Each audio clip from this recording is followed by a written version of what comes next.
¿Me escuchan? Sí, te escuchamos perfecto, Gustavo. ¿Qué tal, Tomás? Buenas noches. Buenas noches, contame cuál es la situación y con quién estás.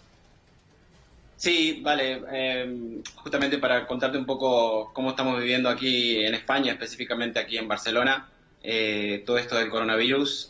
Bueno, justo me acompaña Romano Triunfi, que es médico argentino de Mendoza, bueno, que está haciendo una rotación aquí en Barcelona y nos parecía interesante poder compartir un poco el estatus con una visión de un médico. Bien, ¿cómo anda Romano? Buenas noches.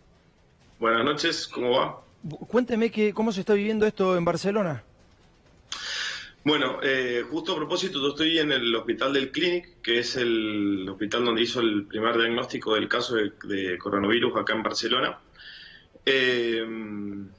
La verdad que hasta la semana pasada era un panorama y esta semana se transformó en un panorama totalmente distinto.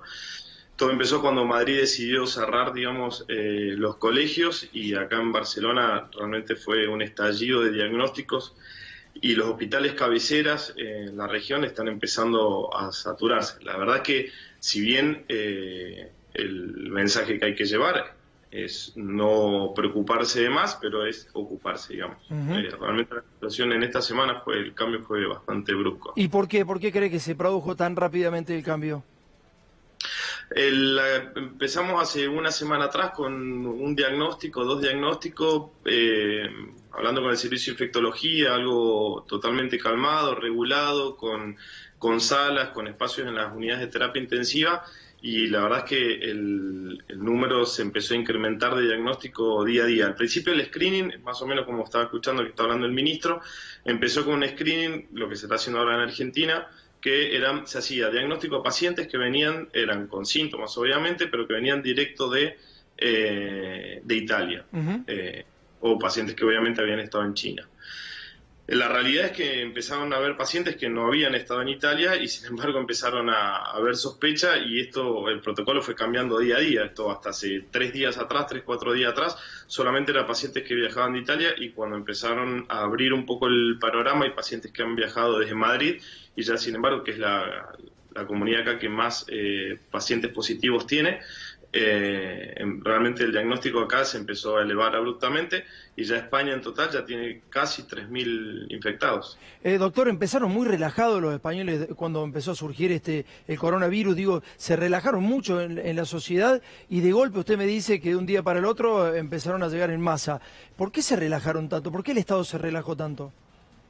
Lo que pasa es que, a ver, primero en esto hay que ser muy claro y hay que ser muy cauto. El coronavirus tiene una tasa de mortalidad baja si la comparamos con cualquier otra enfermedad que esto ya es público conocimiento, ya lo hemos hablado, ya se ha comunicado.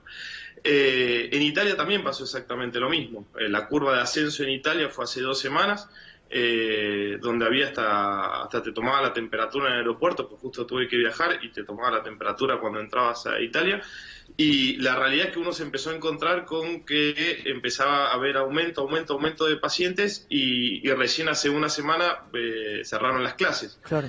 Acá empezaron ya a decir que iban a cerrar las clases, empezaron a cerrar los espacios comunes. España está actuando mucho más rápido y la realidad es que es un virus que no se conoce. Claro. Entonces, virus que no se conocía el comportamiento, que no se sabe la velocidad de transmisión, que no se sabe la velocidad de difusión a nivel en una región, en una ciudad, es imposible digamos, si bien ya con el diario del lunes es más fácil tal vez decir que tal vez se podrían haber hecho cosas antes, pero la realidad es que no se conocía. Está bien, doctor. Bueno, muchísimas gracias. Gustavo, te hago una pregunta. ¿Cómo está la situación en general en la sociedad, el supermercado, cuando vas, en las farmacias? ¿Qué pasa?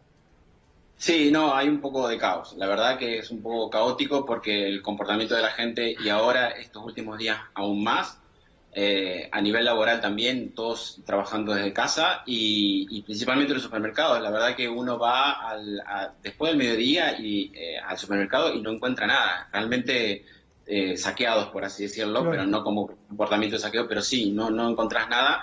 Si bien todavía los supermercados garantizan la reposición de alimentos y más, y no hay problema. Pero realmente hay un efecto bastante complicado respecto al comportamiento de la gente. La verdad que, claro, se empieza a ver muy poca gente en la calle y demás, específicamente por este protocolo de contención reforzada que planteó el gobierno, donde cada uno, si es posible, se quede en sus casas, y ahora con el cierre de las escuelas también. Gustavo, doctor, muchísimas gracias por habernos atendido. Un abrazo grande a los dos, ¿eh? Por favor, por favor.